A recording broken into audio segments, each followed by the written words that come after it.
നമസ്കാരം. ഇന്നലെയായിരുന്നു ശബരിമലയിൽ മകരജ്യോതി. ആ പുണ്യ മകരജ്യോതി ദർശനം കണ്ട് ഭക്തലക്ഷങ്ങൾ നിർവൃത്തിയടഞ്ഞു. എന്നാൽ ഭക്തജനങ്ങളെ ചൊടിപ്പിച്ച ഒരു സംഭവം ഇന്നലെ ശബരിമലയിലുണ്ടായി.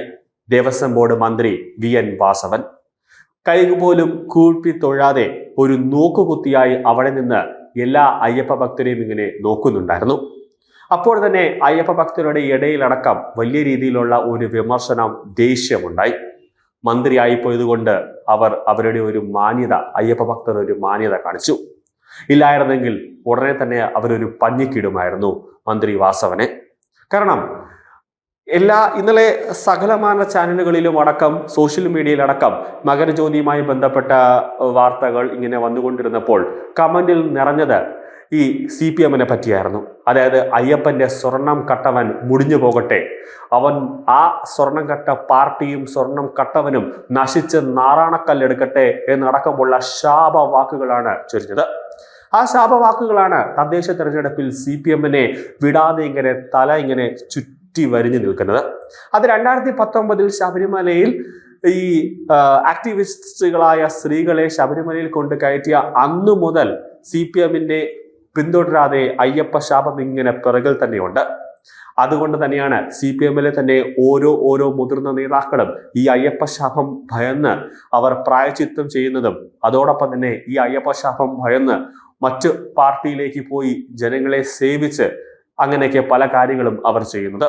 ശബരിമലയിൽ വലിയ രീതിയിലുള്ള ഒരു കൊള്ള നടന്നു എന്ന് ഹൈക്കോടതി തന്നെ പറയുന്നു. അങ്ങനെ വലിയ രീതിയിൽ തുടർ അന്വേഷണത്തിന് ഉത്തരവിടുമ്പോൾ അവിടെ ഇനിയും പലതരത്തിലുമുള്ള തട്ടിപ്പുകൾ നടന്നിട്ടുണ്ട് എന്ന കാര്യത്തിൽ യാതൊരു സംശയവുമില്ല. അതും ഇനി പുറത്തേക്ക് വരും. SITക്ക് അന്വേഷിക്കാൻ പരിമിതിയുണ്ട്. അതുകൊണ്ടാണ് EDയും CBIയും ഒക്കെ അന്വേഷിക്കുമ്പോൾ ഇത് ചെന്നെത്തുന്നത് നമ്മൾ തന്നെ ഞെട്ടിക്കുന്ന ഒരു സംഭവത്തിലേക്കായിരിക്കുമെന്ന കാര്യത്തിൽ യാതൊരു സംശയവുമില്ല. നിലവിൽ നമുക്കറിയാവുന്നതാണ്, ഈ ഹൈക്കോടതി ഇടപെട്ടത് കൊണ്ട് മാത്രമാണ് ശബരിമലയിൽ അയ്യപ്പന്റെ വിഗ്രഹം അവിടെ ഇപ്പോഴും ഉള്ളത്. അല്ലായിരുന്നെങ്കിൽ അതും ഈ കൊള്ളസംഘം തട്ടിക്കൊണ്ടു പോകുമായിരുന്നു. എന്നിട്ട് അവിടെ ഏതെങ്കിലും ഒരു ഡ്യൂപ്ലിക്കേറ്റ് വിഗ്രഹം എടുത്ത് വയ്ക്കുമായിരുന്നു എന്ന കാര്യത്തിൽ യാതൊരു സംശയവുമില്ല.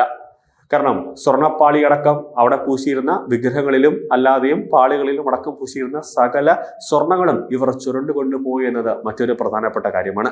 ഹൈക്കോടതിയുടെ ശ്രദ്ധയിലേക്ക് ഈ ഒരു സംഭവം അയ്യപ്പൻ തന്നെ കൊണ്ടെത്തിച്ചില്ലായിരുന്നുവെങ്കിൽ ശബരിമല ഇന്ന് ഏതെങ്കിലും രാജ്യദ്രോഹികളുടെ അധീനതയിൽ ആയിരിക്കുമായിരുന്നു. വിവാദങ്ങൾക്കിടയിലും മന്ത്രി വാസവൻ ശബരിമലയിൽ എത്തിയത് അയ്യപ്പ ഭക്തരെ ഒന്നാകെ ചൊടിപ്പിക്കുന്ന ഒരു കാഴ്ചയായിരുന്നു ഇന്നലെ കണ്ടത്.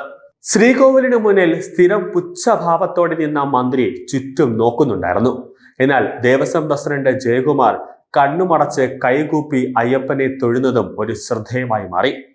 കഴിഞ്ഞ തവണയും വാസവൻ ഇതേ രീതിയിൽ തന്നെയാണ് നിന്നത്. അയ്യപ്പ സന്നിധിയിൽ നിന്നത് ഇതേ രീതിയിൽ പുച്ഛഭാവത്തോടെ.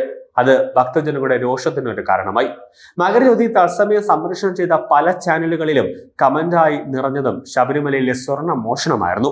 അയ്യപ്പന്റെ സ്വർണം കട്ട കള്ളന്മാരെ സംരക്ഷിക്കുന്ന സർക്കാർ മുടിഞ്ഞു പോണേ, അവരുടെ കുലം തന്നെ മുടിഞ്ഞു പോണേ അയ്യപ്പ എന്നിങ്ങനെയായിരുന്നു ശബരിമലയിൽ ആ കൊള്ളയുമായി ബന്ധപ്പെട്ട എല്ലാവരെയും കമന്റ് വന്നത്. അങ്ങനെ പലതരത്തിലുമുള്ള കമന്റുകൾ, അത് ഭക്തജനങ്ങളുടെ പ്രതിഷേധമെന്നിലെ പല കമന്റുകളിലായി തന്നെ ഉണ്ടായിരുന്നു.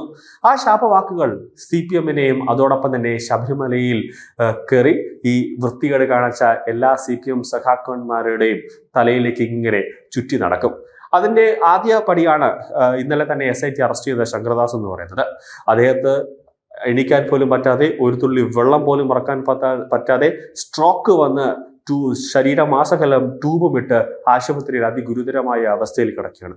ഇങ്ങനെ അതായത് അയ്യപ്പന്റെ അവകാശപ്പെട്ട ഓരോ സ്വത്തുക്കളും സ്വർണങ്ങളും തട്ടിയെടുത്തുകൊണ്ട് പോയവൻ നരകിച്ച് തന്നെ ജീവിതം അവസാനിപ്പിക്കുന്ന ഒരു അവസ്ഥയിലേക്ക് കാര്യങ്ങൾ എത്തുമെന്ന കാര്യത്തിൽ യാതൊരു സംശയവുമില്ല. കാരണം എത്രത്തോളം പൈസ ഉണ്ടായാലും പൈസയിലോടും പണത്തിനോടുമുള്ള ആർത്തിയാണ് ഈ CPM എന്ന പാർട്ടിയെ തകർത്തുകൊണ്ടിരിക്കുന്നത്. രാജ്യത്ത് നിന്നടക്കം തുടച്ചു മാറ്റുന്നതും അത് തന്നെയാണ്.